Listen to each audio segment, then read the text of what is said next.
What fictional character is great in fiction but would function terribly in real-life civilization? Doc Brown from Back to the Future.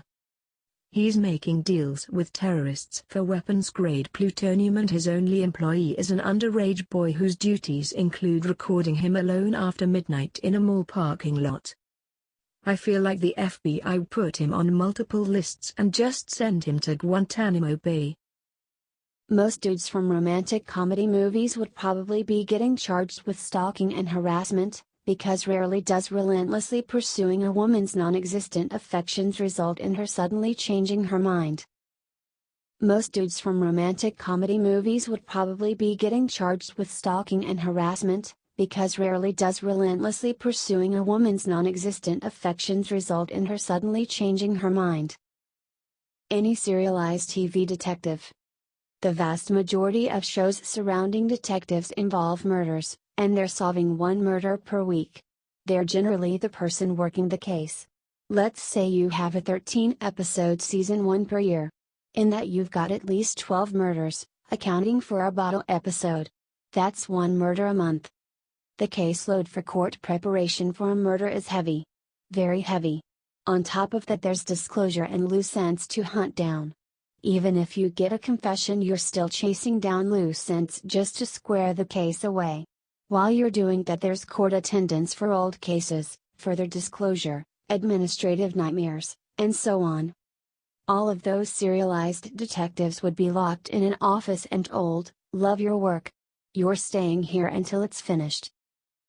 Kevin McAllister would probably suffer from abandonment issues and PTSD. And there's no way in hell NYC wouldn't have eaten him alive.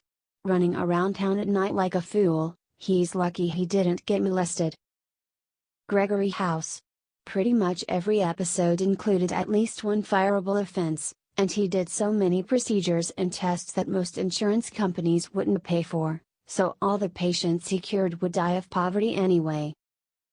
Junie B. Jones.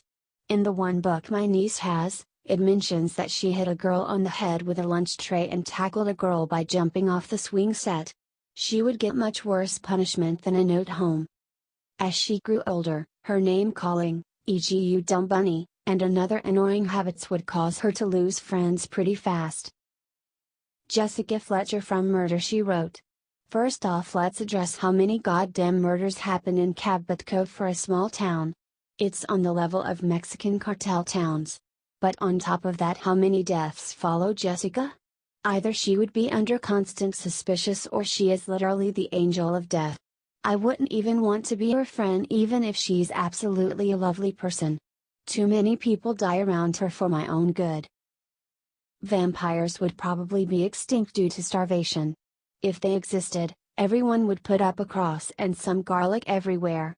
After a while they wouldn't be able to go anywhere anymore. Even if they somehow worked around that, evolved for example, and managed to attack people, they are still kind of human. And have human personalities. Which means that at some point a bunch of asshole vampires would go on a spree and turn or kill so many humans, they'd reach the point of no return, and soon all humans would be either dead or vampirized, meaning there wouldn't be any food left for them. Michael Scott. He would have been fired multiple times for stupid shit he did in the first season alone. The Avengers.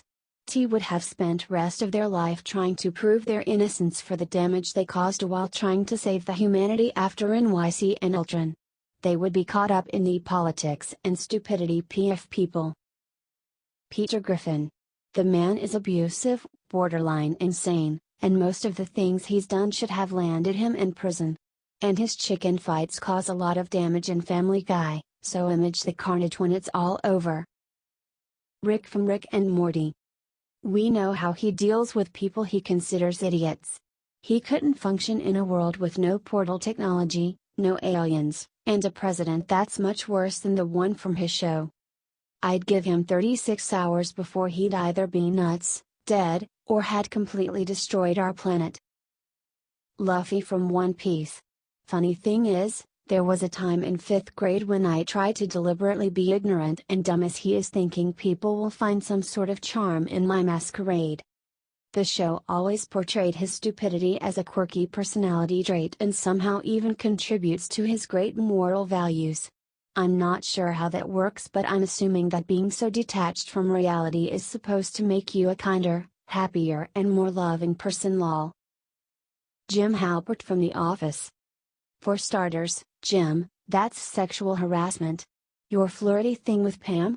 It's not cute, it's a clear violation of Dunder Mifflin's code of conduct. As for your weird interactions with Dwight, his behavior is not an excuse for your behavior. Every one of those pranks was done on the clock. I know Michael refuses to enforce discipline at the Scranton branch, but you chose to spend your time putting Dwight's stapler in Jell-O. That's on you, not Michael or Dwight.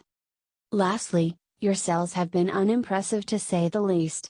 No one here's going to pretend that the paper business is on the upswing, but I'll bet you would do a lot better if you spend a little less time hitting on Pam and antagonizing Dwight. These things are all related, Jim. That's why we have to let you go.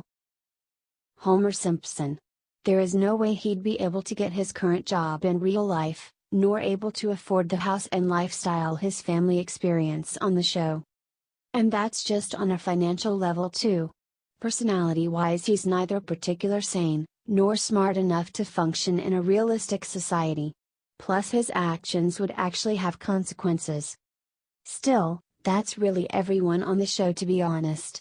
In some way or another, they're crazy enough they'd be irritating as all hell to deal with in real life, and living in the town would be a nightmare for anyone who isn't a bit wacky in that sense themselves.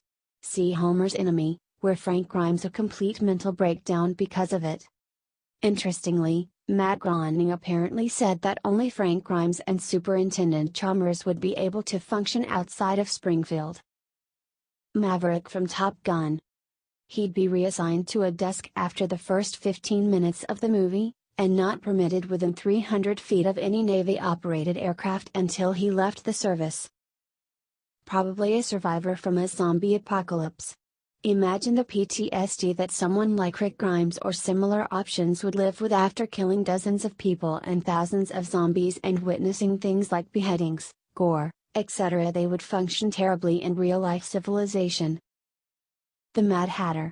He'd be locked up before his first lunch break if he landed in some hoity-toity neighborhood, or maybe elected as president. Could go either way.